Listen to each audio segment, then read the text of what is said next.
I know I'm a month late for this, but I don't give a shit. Happy New Year, everyone. Yes, 2017. I am so ready for a celebrity to die so everyone can start screaming at the top of their lungs about how bad fucking 2017 is. The voice actor for SpongeBob dies, everyone loses their fucking minds. So, let's talk about the offseason.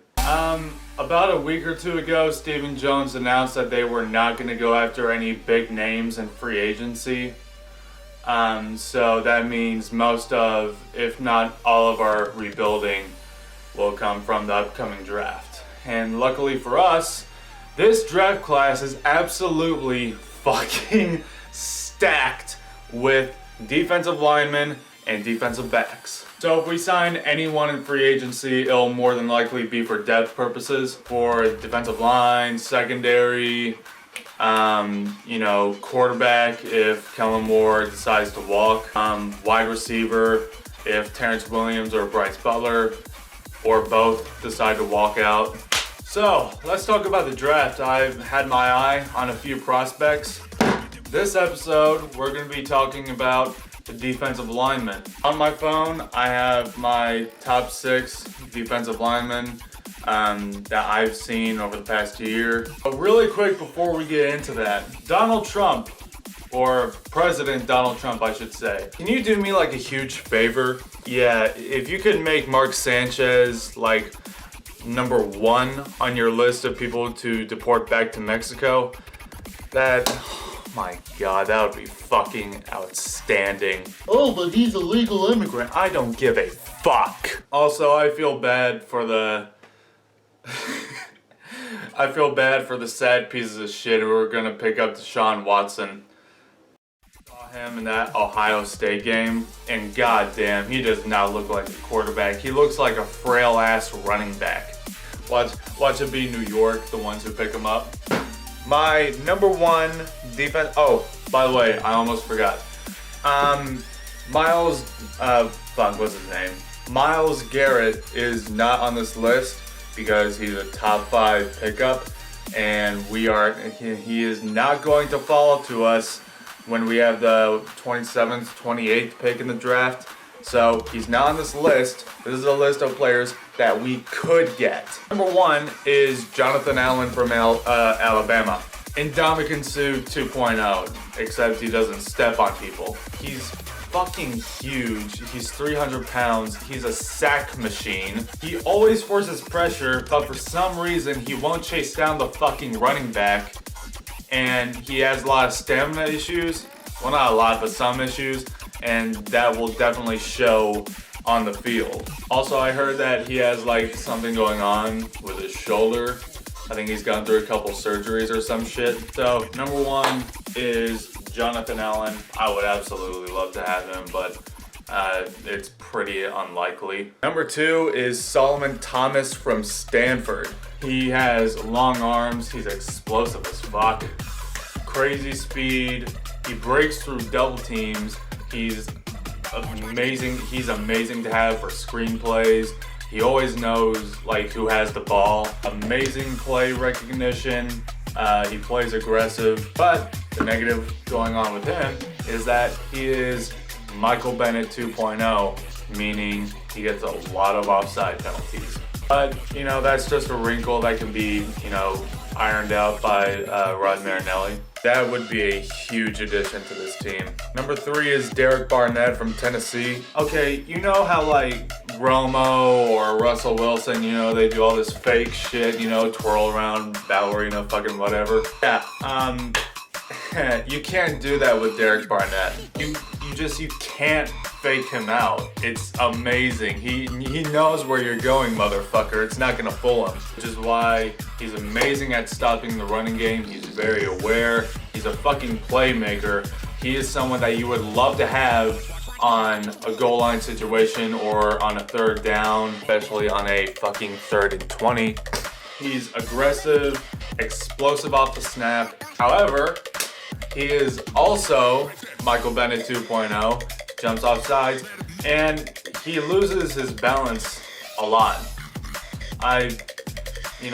It could be another wrinkle, just iron through it. I still think Derek Barnett would be a huge addition to this defensive line. A lot of people have him ranked at, a lot of people have him going like early 20s, you know, early 20s, mid 20s. It's a long shot if he falls to us. But number 4 is Malik McDowell from Michigan State. This dude is the best possible run stopper you could have on your team. He is tall as fuck. He's 6'5", 6'6". He's fast as fuck. Solid play recognition, long arms, so it's likely he'll get to the quarterback first. He's also a great pass rusher, but just like Derek Barnett, he has trouble keeping his balance. Not only that, but he gets pushed out of the way a lot, and that's kind of scary, considering that he's going to be going up against NFL offensive lines. But there's still a lot of potential there. Number 5 is Charles Harris from Missouri. He needs to be more consistent. He needs to work on his stamina, but he's usually the first one to get to the quarterback. He's explosive off the snap, very quick. He's also a pretty good run stopper. He might fall to us in the second round. I doubt it. He may go in the early second round though. Like I said, he's a great player, but he just has to work on like being consistent and stamina bullshit. And then finally, number 6 from Florida State University, DeMarcus Walker. By far, his best move that he uses a lot is the swim move. He can get around the block. Very fast, very quick to get to the quarterback. But he is dog shit at stopping the run. He has a lot of, trouble holding his ground on one-on-one tackles against, receivers on the end around or against running backs. He's pretty impatient. I mean, if a quarterback does this, if he does that little move, he's fucked. He's all over the goddamn field. I see him going in the late second round, possibly the third round. What I want to do is first 2 rounds, pick up defensive lineman, and then from the third round onward, pick up defensive backs. Now, this is going to be pretty interesting to see how the Tony Romo trade comes into play if we do trade him. Yeah, you could trade him for, a couple players from the other team, or you could get the most that he's worth and just pick up a bunch of draft picks because, since we're not going to go crazy in free agency, basically all of our rebuilding is going to be in the draft.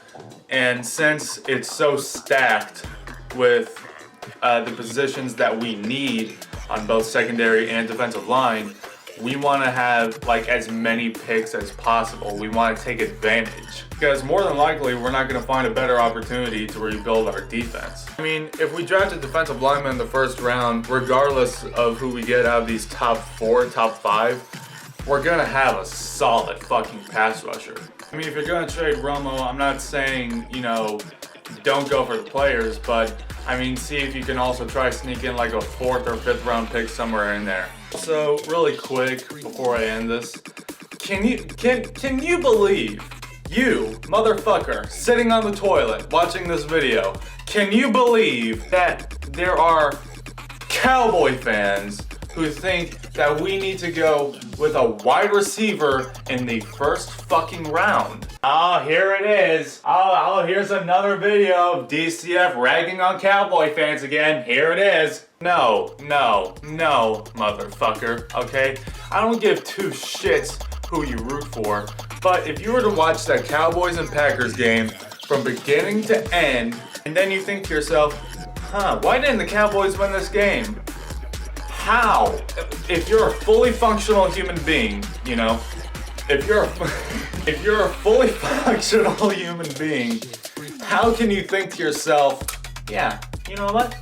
I don't think this offense is good enough. It's their fault. It's their fault that we lost. What's that? The defense should wipe their own ass and stop the offense on a 3rd and 20?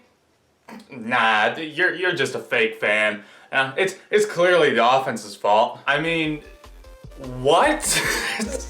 I don't get fucking why. They did the exact same fucking thing last year with Laquan Treadwell. Oh my god, could you imagine Dez Bryant and Laquan Treadwell on the same field? OMG. Why did fans like that just remind me of the bullshit articles people share on Facebook?